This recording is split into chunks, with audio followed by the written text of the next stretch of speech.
Siapkan kertas karton manila ukuran kuarto berwarna putih yang telah diberi tanda plus dan lingkaran. Kemudian letakkan kertas bertanda tersebut dengan jarak 40 cm dari mata probandus. Kemudian tutup mata kiri probandus dan fokuskan mata pada tanda plus 40 cm. 30. Geser perlahan mendekati mata hingga tanda O tidak terlihat lagi.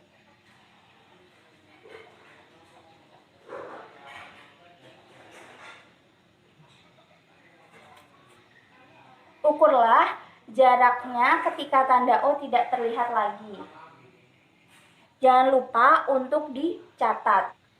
Geser kembali mendekati mata agar tanda O bisa terlihat lagi.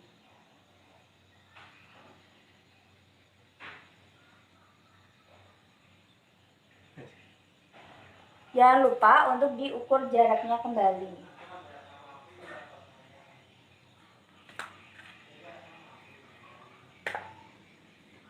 Selanjutnya, mengulangi langkah tadi dengan menutup mata kanan dan memfokuskan pada tanda lingkaran dengan jarak yang sama.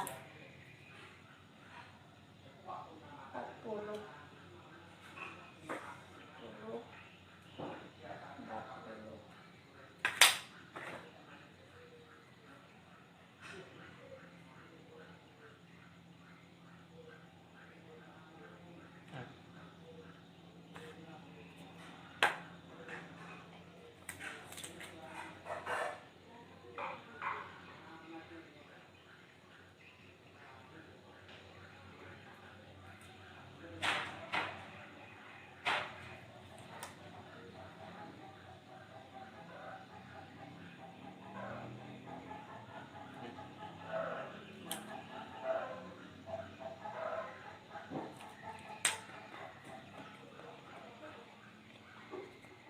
Berdasarkan praktikum yang telah dilakukan, posisi bintik buta mata kanan dan mata kiri itu berbeda, namun tidak terlalu jauh perbedaan jaraknya.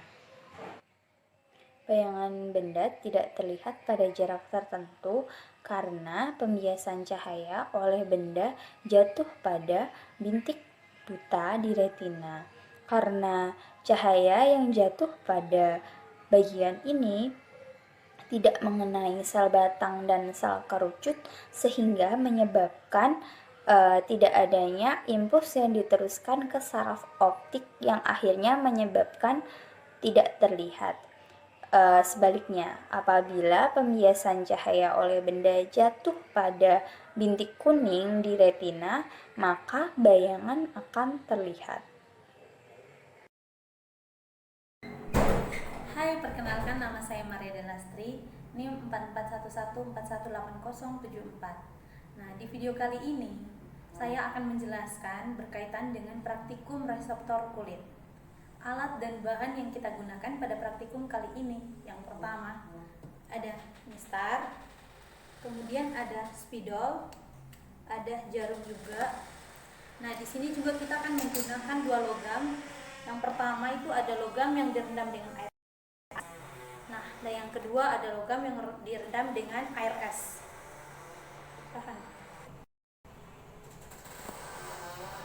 Nah, setelah kita menyiapkan alat dan bahannya, yang satu probandus, dan ini menjadi probandus saya pada praktikum kali ini. Kemudian yang ketiga yang kita lakukan yaitu membuat garis bujur sangkar dengan lebar dan panjangnya itu 2,5 cm. Jadi buatnya itu dalam di atas punggung dan juga di telapak tangan seperti ini.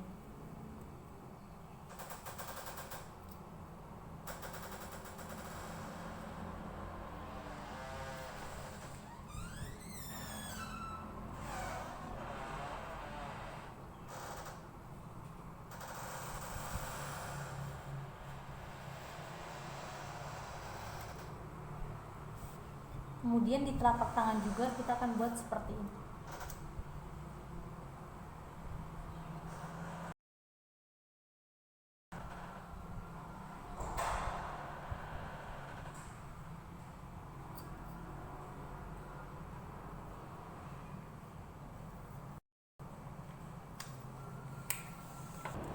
Nah, langkah selanjutnya kita akan membuat bintik-bintik pada ujung seperti ini.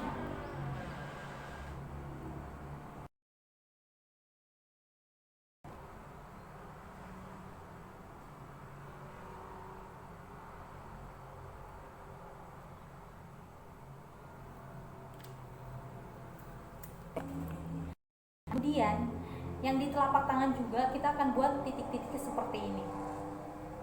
Seperti ini. Nah, kita buat seperti ini di sini juga.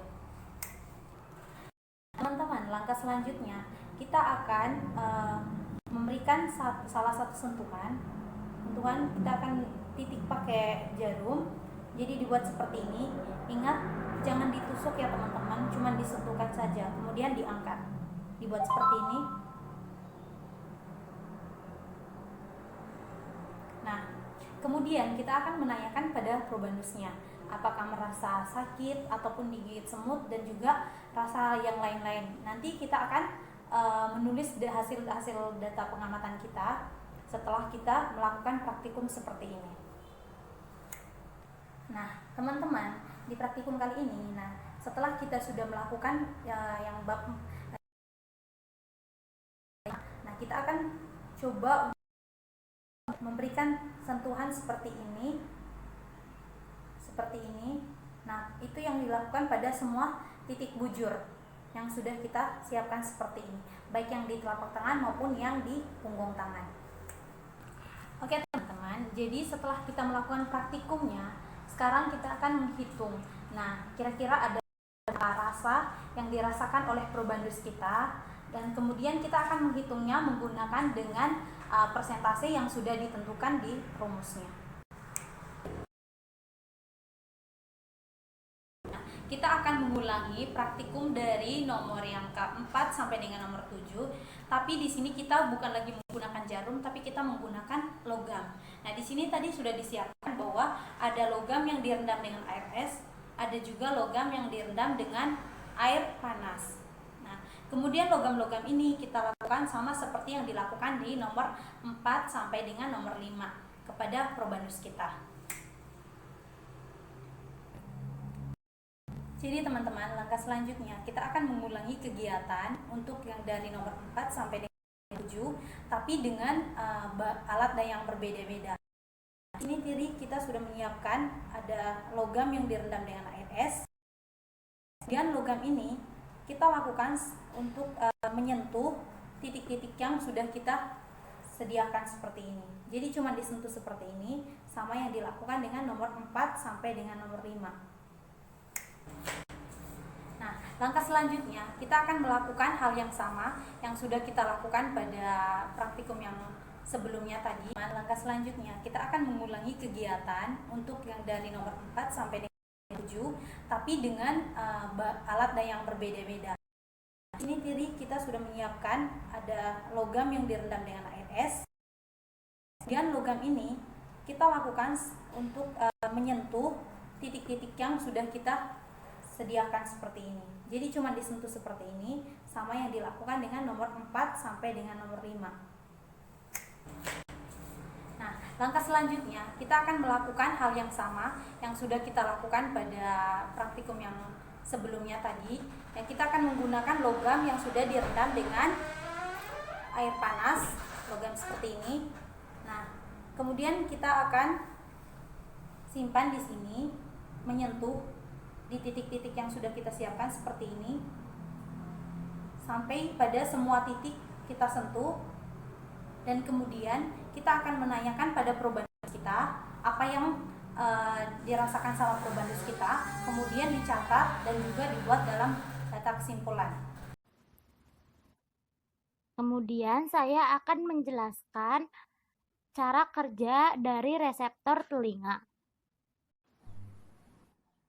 Menutup mata probandus, kemudian membunyikan sumber bunyi yang ada pada jarak 50 cm dari probandus.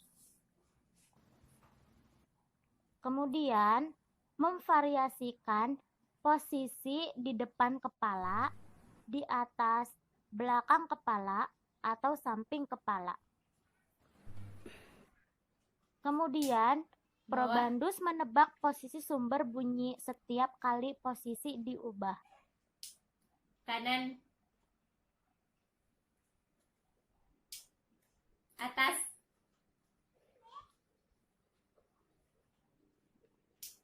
kiri. Kemudian, catat data keakurasian jawaban probandus dalam tabel dan hitung persentase jawaban yang akurat. Baik, selanjutnya saya Ananda Sekara Yunintias NIM 4411418013 akan menjelaskan mengenai praktikum reseptor lidah. Di sini saya akan memperlihatkan terlebih dahulu peta lokasi distribusi rasa pada reseptor lidah, di mana ini akan memudahkan kita untuk melakukan praktikum kali ini. Di sini saya telah memiliki seorang probandus. Langkah pertama sebelum dimulainya praktikum, saya menyuruh probandus untuk berkumur-kumur untuk membersihkan area lidah. Langkah selanjutnya adalah untuk menutup mata probandus. Setelah mata probandus ditutup, saya akan melanjutkan praktikum reseptor lidah. Di sini ada 2 kali uji, di mana telah saya sediakan larutan asam, larutan puyer, larutan garam, dan larutan gula. Pada uji pertama, semua larutan ini akan saya sesuaikan dengan lokasi distribusi reseptor lidah. Dan yang kedua, tidak akan saya sesuaikan dengan lokasi distribusi reseptor lidah. Di sini ada larutan pertama yang akan saya distribusikan pada lokasi reseptor lidah. Silakan probandus.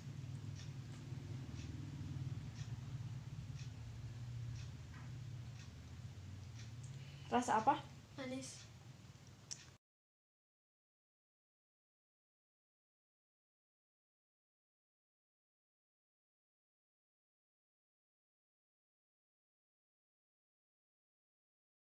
Uji yang kedua, saya akan meletakkan larutan tidak sesuai dengan lokasi distribusi reseptor lidah pada probandus.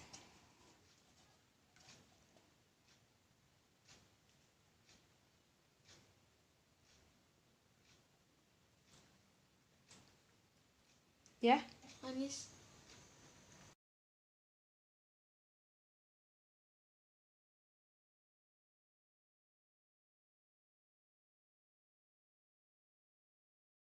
Selanjutnya, uji pertama dan uji kedua kita lakukan berulang sebanyak 2 kali dan akan kita dapatkan hasil sebagai berikut.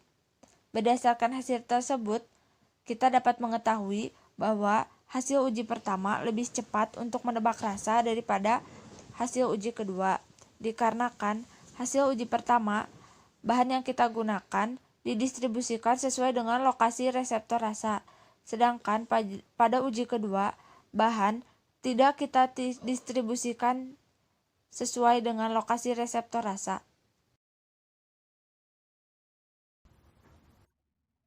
Di sini saya akan menjelaskan cara kerja percobaan refleks pada patella. Salah seorang probandus duduk santai di meja dengan posisi kaki batas lutut ke bawah tergantung bebas dan kaki bagian atas, tepatnya di atas lutut, sepenuhnya bertumpu pada meja. Salah seorang mengambil palu atau alat lain dengan fungsi yang sama namun tidak berbahaya. Di sini saya menggunakan ulekan karena tidak ada palu di rumah. Carilah tendon patella pada probandus. Gunakan ulekan tadi untuk memberikan stimulus pada tendon patella.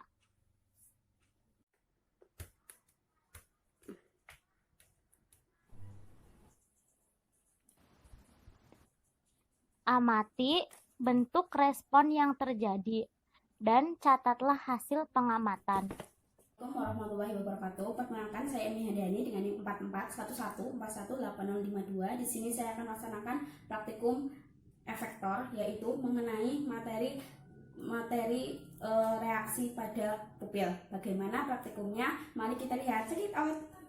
Ya, di sini saya sudah bersama dengan probandusnya. Selain itu, saya juga sudah menyiapkan alat dan bahannya, yaitu menggunakan senter. Pertama-tama kita lihat keadaan pupil pada probandusnya, kira-kira diukur dulu. Nah, setelah itu kita nyalakan senternya kurang lebih dengan jarak 30 cm dari pupil probandus. Kemudian lama-kelamaan kita dekatkan dan sambil kita melihat pupilnya. Ya. Dari praktikum yang telah dilaksanakan, didapatkan hasil bahwa pada probandus ketika tidak mendapatkan cahaya maka pupil besar, dan semakin mendapatkan cahaya dan semakin terang cahayanya maka probandus akan semakin mengecil. Ya, sekian praktikum saya. Terima kasih. Wassalamualaikum.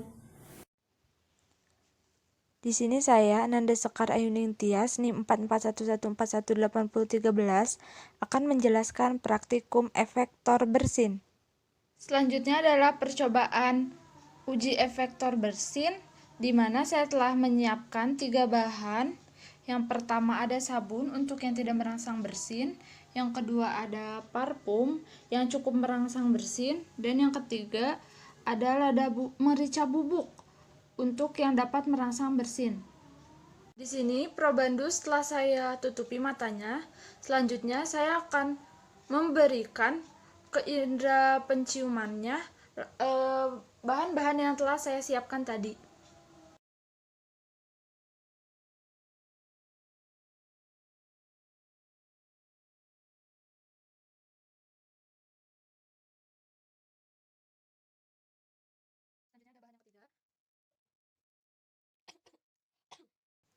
Baik, hasil pada praktikum kali ini dapat dilihat pada tabel berikut. Dapat diketahui bahwa bahan pertama yaitu sabun tidak dapat merangsang terjadinya bersin, dan bahan kedua yaitu parfum sedikit merangsang akan terjadinya bersin, dan bahan yang ketiga yaitu merica bubuk dapat merangsang terjadinya bersin.